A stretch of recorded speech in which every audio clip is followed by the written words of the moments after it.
ഉറപ്പായിട്ട് വരും. 100 സീറ്റിലധികം നേടി UDF തിരിച്ചു വരും. UDF തരംഗമാണ് കേരളത്തിൽ. UDF തരംഗം.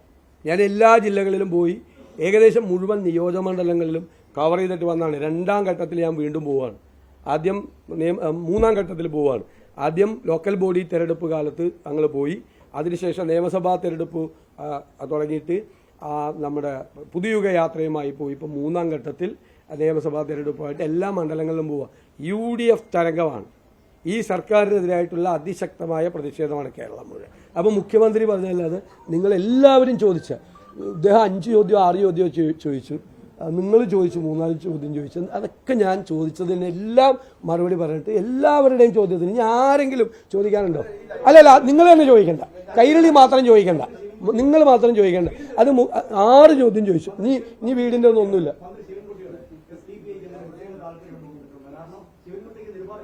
ഇവരെല്ലായിടത്തും പിന്തുണയാണെന്നേ.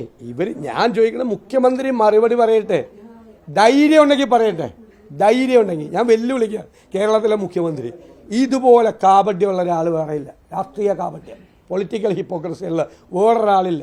എന്തായിരുന്നു മതേതരത്വം വിളമ്പൽ? എന്തൊരു പ്രസംഗമായിരുന്നു. ജമാഅത്ത് ഇസ്ലാമിയും കൂട്ടി 4 പതിറ്റാണ്ട് നടന്നിട്ട് അവരെ കെട്ടിപ്പിടിച്ച് നടന്നു. മാത്രമല്ല ലീഗിനെ വിമർശിക്കുകയാണ്. ലീഗിന് തീവ്രവാദം പോരാ എന്ന് പറഞ്ഞ് ബാബറി മസ്ജിദ് പൊളിച്ച കാലത്ത് ശിഹാബ് തങ്ങൾ ഒരു സ്റ്റാൻഡ് എടുത്തു മതസൗഹാർദ്ദത്തിന് വേണ്ടി. ഈ രാജ്യം മുഴുവൻ അപ്രീഷിയേറ്റ് ചെയ്ത അഭിനന്ദിക്കപ്പെട്ട ഒരു കാര്യമാണ് ശിഹാബ് തങ്ങളുടെ തീരുമാനം, പാണക്കാട് ശിഹാബ് തങ്ങൾ.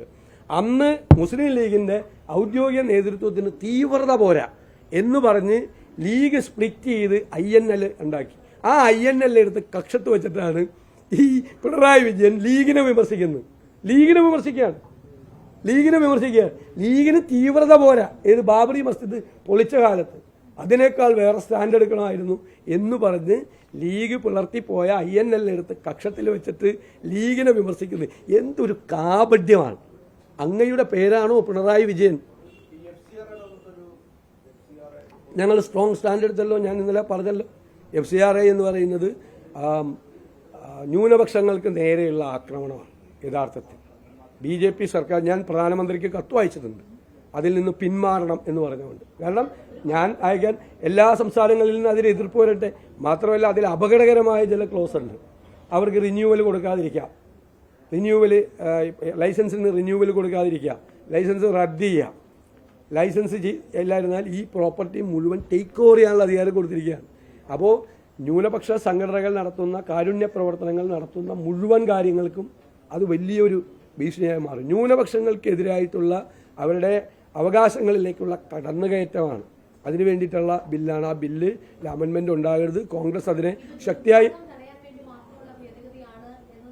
പക്ഷേ നിങ്ങൾ അതിന്റെ പ്രൊവിഷൻസ് വായിക്കും. അല്ല, അതിന്റെ പ്രൊവിഷൻസ് വായിക്കും. നിങ്ങൾ അതിന്റെ പ്രൊവിഷൻസ് വായിക്കും. അവർക്ക് വേണമെങ്കിൽ ലൈസൻസ് റിന്യൂ ചെയ്യാതിരിക്കാം.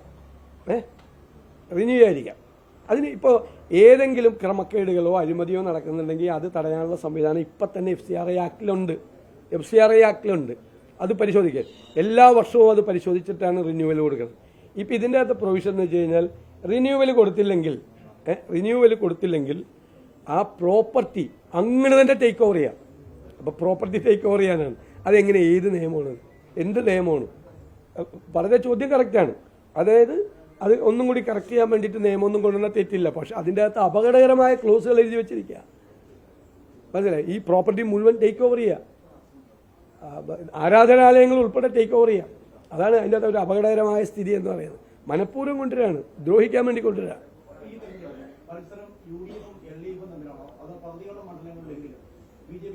അല്ല, കേരളത്തിൽ UDFും LDFും തമ്മിൽ തന്നെ നേരിട്ട് ഡയറക്റ്റായിട്ട് മത്സരം നടക്കുന്നത്.